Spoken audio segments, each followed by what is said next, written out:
Okay, next I'm going to show you a finger extension splint.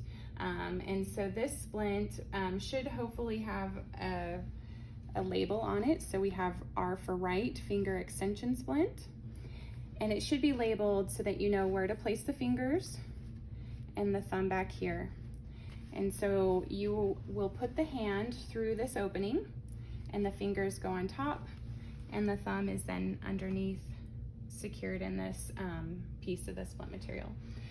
The wrist then goes underneath this material and then it extends up the forearm. So you will use an ace wrap and you'll again anchor at the wrist. And the amount of tension that you're pulling is, if this is 100% of tension of this ace wrap, you want to do around 25. It is not meant for compression. So after you have your anchor at your wrist, you're going to move up towards the fingers.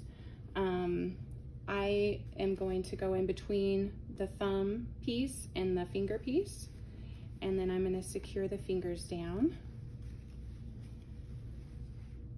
And then I will move towards the wrist. Now,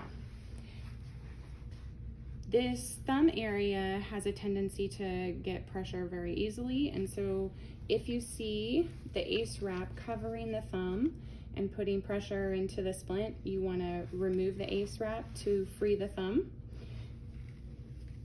And then whatever ace wrap you have, you'll continue to move up the forearm. Some areas that you'll want to make sure to watch for pressure are, as I just mentioned, the thumb, and then around the wrist, the bony prominences of the wrist. I'll remove this ace wrap so you can see. So the wrist area and down along the forearm, there should be a gap.